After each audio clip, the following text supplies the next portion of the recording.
Hey guys, and welcome to my first ever mini review. For today, for first ever review, I'm gonna cover Spider-Man Miles Morales since I played it a bit recently. Um, this game came out back in pretty much end of last year, pretty much around the holidays for PS5. I think it was one of the launch titles, and the thing is, it's like I want to mention here that this is the PS4 version and not the PS5. If you guys are wondering why the graphics, look a little different or something, or whatnot, that's because it's PS4. That's the one I was able to get. I didn't have a PS5. Okay, don't yell at me. um, so I want to list off some of the rules for the review because this is the first one, and I want to just get them out there. So for the rules of what I look for the game, at least for game content, I look for graphics. I look for the control schemes, if they're good or not. The gameplay, how it functions, how it works. Kind of controls and gameplay go hand in hand. But I look at the voice acting.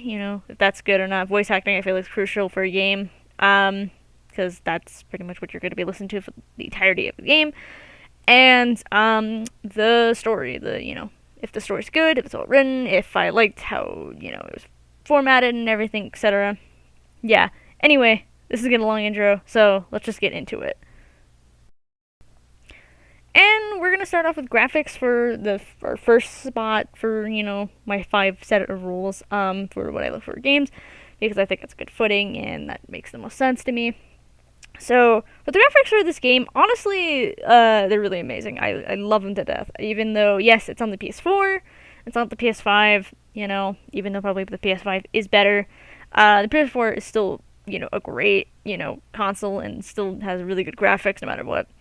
But, it's just really good, though, this game, It's gorgeous, it's really pretty, the city looks amazing, the city of New York. I've never been to New York, but it just feels like you're there and you can see all the sights that are in New York. It's really nice.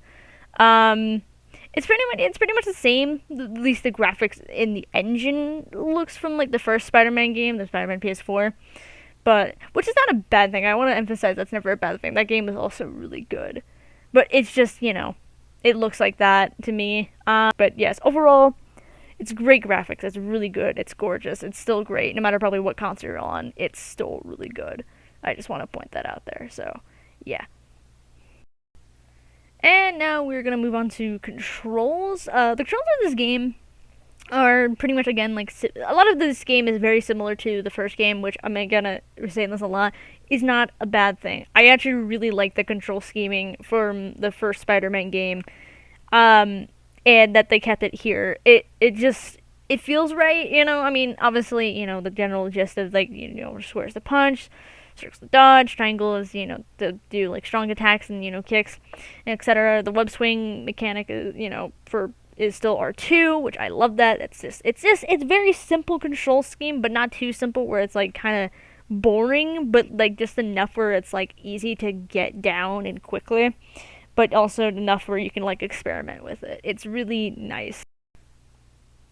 For the gameplay, it's like it kind of goes the same for like the controls. It's still pretty much the same, which is good. The movesets are pretty much the same, like for Spider-Man, but this time you're playing as Miles Morales, which is important. I think what they did here is really important, is because for Miles Morales is definitely different fighting style than Peter. You can kind of slightly notice it. Yes, it feels the same style, but at the same time, it isn't. A lot of the time, I feel like I noticed throughout the game, Miles is a lot more kicking than punching, rather than Peter, who does a lot of kind of mixed combat. It's interesting. I kind of like that they had subtle differences, and of course the fact that he has different abilities, like his electric powers, and to be able to turn invisible and such. I think is really cool. But ultimately they still kept it the same, but just different enough where it feels, like it's not just a rehash of the game, it's not a rehashing of the first game. It's different enough where I feel comfortable that, like, yes, this is Miles Morales I'm playing as, not Peter Parker.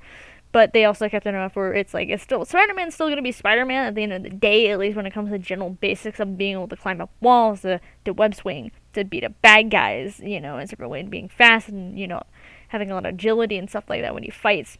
So I feel like it feels natural. It still feels good.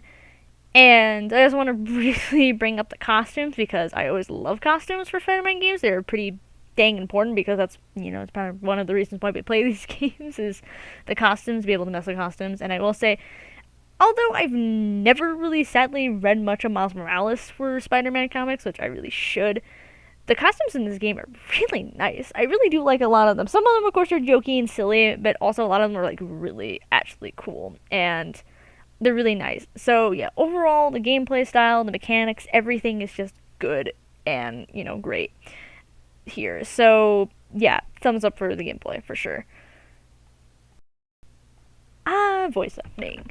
One of the very pinnacle things for video games and animation and such. It's really, honestly, really important. I feel like for games and such because, again, as I said in the intro, you listen to them a lot, you hear the characters, and sometimes it's really important to like really get a voice to be pretty close to what you would imagine the character to sound like. And they did a great job. Honestly, the voice acting in this game is just chef kiss. It's so good. It's really nice. Miles sounds really good. Obviously, they kept the voice actor from the first Spider-Man game, which is great. I liked him a lot, and he is here again and did a great job. He nailed it.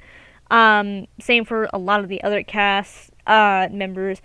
Obviously, I can't really name them all because I don't have time, but they all did a great job. I love it. And just each scene they put like everything they got into it. If it's a sincere scene or it's happy, it just, you hear the actors like put it in as like it sounds sincere and it sounds happy.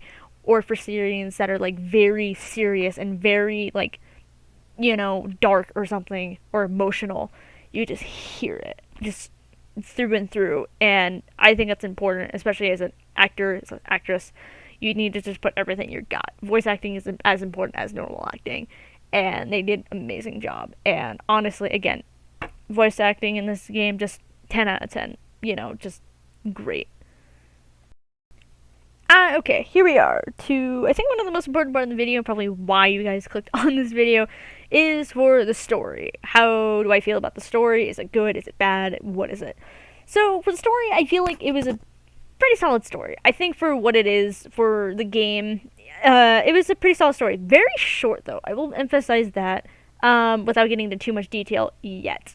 But it was pretty short. It definitely felt like a game that's put in between two games, which is probably what's going to happen.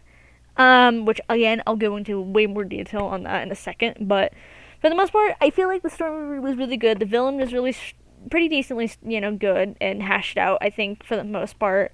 But, it was pretty, I thought it was good. I thought it was good. I felt this game was a little short. I didn't mind how short it was. It just is. It just somewhat feels like an in-betweeny, where it's just kind of like, we're just going to put this here until we get to the next one. This is here for you guys just to hold you off. Which I think is fine, but that's just how I feel. But yeah, that's just how I feel. So we're just going to get to my final thoughts. So I'll see you there. Alright, and we're at my end thoughts. What did I think about the overall game? I think this game's honestly really worth playing. It's really good. It's such a good sequel. Honestly, it's really hard to do another sequel, especially how well the first Spider-Man game did. It, like, hit off so well. I think this game did really, really well for it, especially, again, being an entirely different character, and in fact that, like, Miles is starting to get popularity nowadays, especially after Into the Spider-Verse, but it's like, even then it's sometimes iffy with a character that is not really known very well when it comes to, like, at least media like this, rather than just the comics. But I think for a game that, like, took a different, mantle, but it took with Miles, instead of being Peter, and, like, Miles is a really strong character. They really showed him off very well in this game, and overall, the game is just so good. The story is really good. Even if the story is short, everything is just there, you know. So for that, how will I rate this game? I pretty much give it, about 4.5 stars out of 5, or I guess in this case, 4.5 spiders out of 5. Ooh. Uh, but yeah, so that's how I feel. So hopefully you guys enjoyed this mini review. If you liked it, like it. Dislike it. Please comment if you have any suggestions of what else I should start reviewing for the series. It can really be anything you guys want. It could be, movies, maybe not yet movies, but that might be like a later situation. But if you have movies, I can keep them as a backlog. Animation, TV shows, other video games, just let me know. Just also, if you have any suggestions on how to make the series better, what you liked, what you didn't like, what you want me, maybe I should add into it, etc. And, yeah, and subscribe. And I'll see you guys next time. Bye, guys.